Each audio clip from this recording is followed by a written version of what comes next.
I look like JoJo Siwa. Man, I need to stop wearing my hair in scrunchies. I look like I'm like a 5-year-old with an 80-year-old's face. Okay, let's get sad. So everyone's in self-isolation right now. Everyone's talking it through Zoom. The government is releasing daily videos on statements of what's happening in the world. It feels very alternate universe-y. And so, in that occasion, I thought it might be a fun little thing to do to look at dystopian books and see if they could actually happen. Because that apparently is my definition of fun. So I thought I would look at the Hunger Games. Because the Hunger Games is absolutely brilliant. Oh man, I've tried to film this video probably 10 times, and each time I go on a different tangent about like why the Hunger Games is so brilliant and like a whole different aspect of it. It's just so multi-layered and so multifaceted and so another multi-word. So we know that when you look up the map of Panem, it's kind of like a circle, which we know this book is set sometime in our future in what is now North America. So the map is kind of like a circle, which doesn't make sense because North America is not shaped like a circle, but that is the result of rising sea levels, and some of the landmass that's now North America has been put underwater. So we know that it's like a little bit of Canada, a little bit of Mexico, and then like the central part, I guess, of the states. So we know that it's this shape-ish. We know that it was a result of rising sea levels, and we also know that, or we can kind of assume, I suppose, that there was some time of resource scarcity or harsh environmental conditions, and we know that because of the way the government is set up in Panem. So there's the capital as a central government figure, or the central government authority, and there's the 12 districts around it. And the 12 districts are resource intensive, and each district has a different resource that they commit their entire population to harvesting. So District 12's coal, District 11's fish, District 9's lumber or something. Anyway, so the entire population works towards extracting, harvesting this one resource and then spreading it, sharing it without the whole country. So we do know, I mean, we can kind of assume that this model was set up because there was resource scarcity, and that is effectively a very efficient way to find resources that may be scarce. And they're set up geographically, so, you know, these districts were set up where the resources are. So from that, we can assume that because this system was set up this way, there must have been a need for it. So when Panem was created, there must have been a scarcity of resources, either by environmental conditions, geographical conditions, you know, other political conditions, you know, some conditions have created a resource scarce country. We also know that the first Hunger Games book takes place at the 74th Hunger Games, which means 74 years ago was the first Hunger Games, and we know that the Hunger Games was established by the capital in response to rebellion by the other districts, and the capital set it up sort of like a punishment, but also a reminder of what life was like before the capital district system, before Panem. The last thing we can kind of understand from the books, at least, is that if the capital created the Hunger Games as a representation of what life was like before Panem, then we can kind of understand how the world was, or at least how the capital wanted that world to be portrayed. So from the arena, from reading the books and looking through all 3 books, we know that the arena has very harsh climates. We know that they have extreme weather events. We know that there are crazy species. There's species mutation, like mutts and trackers, and we also know that there's resource scarcity. So the harsh climate we can see through Katniss in the first book mentions, I think, that previous years had one year had a complete desert, another arena year had it was completely underwater. Her year is a bunch of small ecosystems kind of pushed really close together.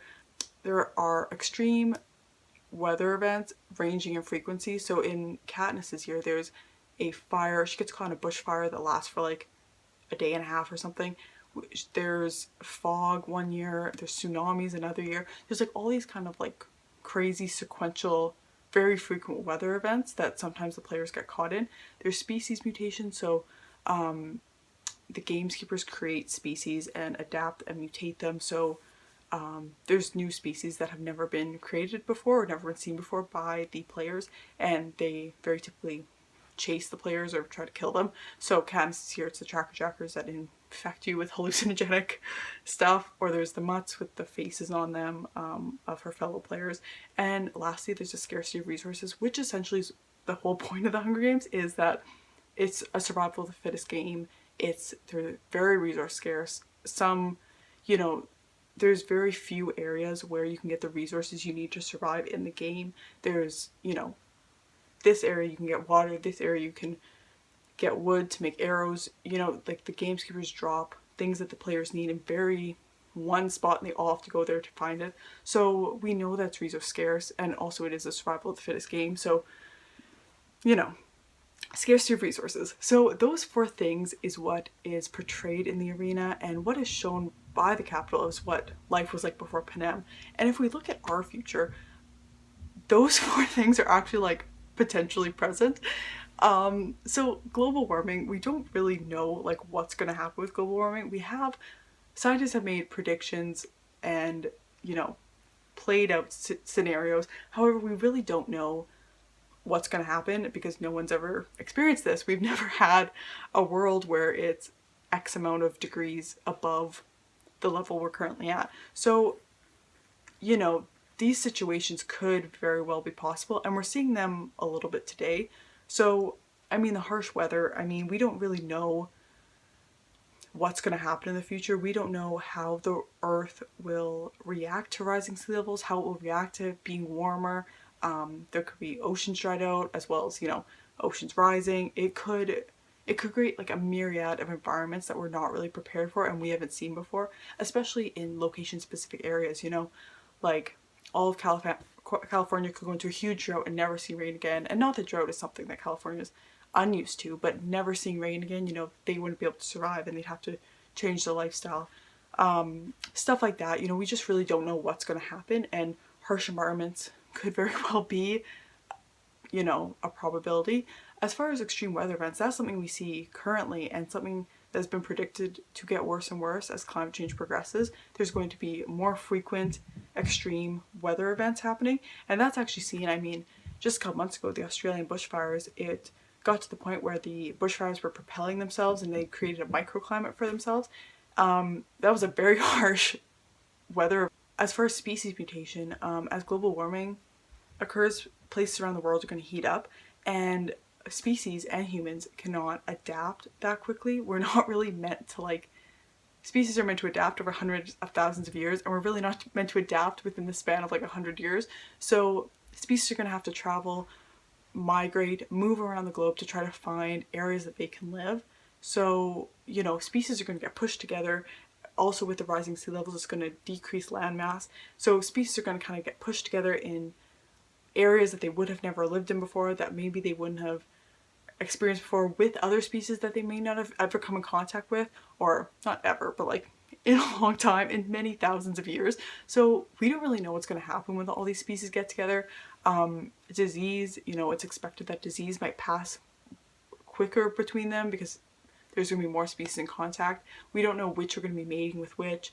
That being said, I don't think a bear is going to mate with a giraffe, but there could be species mutation and species adaptation that, mixed with the changing climate, we may have never seen before, or will have, not be within our predictions.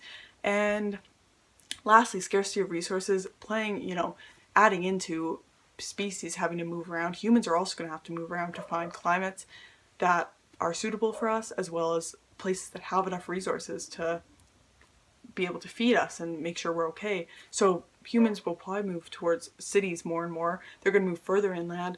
We're going to, experience more and more people in less and less land as the climate changes, as people are going to move forward. There's going to be more and more climate refugees around. So people are going to end up further together on a smaller landmass, and that will create a scarcity of resources in some places. So those four things that are actually seen in the arena, that the capital portrays what Panem was like before, Panem was created, is actually kind of a reasonable thing in our future. It could actually happen.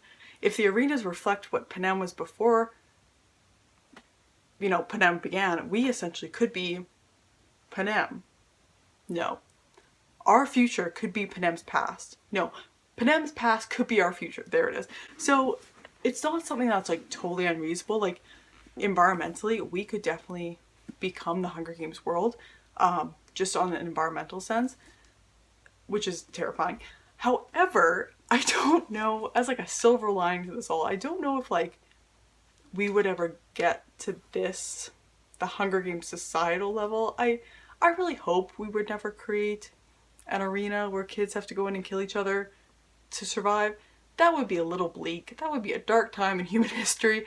But, you know, like I don't really think so. Something that I've really noticed in dystopian books is that, or dystopian fiction, dystopian worlds, is that it's always like humans have always lost all their compassion. I really don't think that's like gonna happen in our future. Or I really hope so anyway. I mean, if you just look what's happening now, I mean, there is a small, sorry, what's happening now with the coronavirus, there's a small population that's like buying out all the toilet paper and creating their own black market for it and charging people a lot just for like, you know, there's people that are buying up all the toilet paper, hand sanitizer, but the greater majority is not. The greater majority is like sticking it together, and we're like sharing the resources, trusting in each other that we're not gonna take over the, you know, alcohol market. Not the alcohol market, like the hand sanitizer market, which has alcohol in it. Anyway, there's like a broad trust that we're not gonna, you know, buy up all the toilet paper. I think the world state, the environmental state of the Hunger Games world, I think is possible. However, I don't think the exact Hunger Games situation would ever happen. That was genuinely my biggest fear when I first read this. I read it when I was like very young. I was a preteen, and I was just starting to learn about climate change as well. So between like the Hunger Games and learning about climate change, it's no wonder I turned into such a sad adult. Like I shouldn't be so surprised. It's a very comforting thought to know that we're not all doomed and that we'll probably be okay.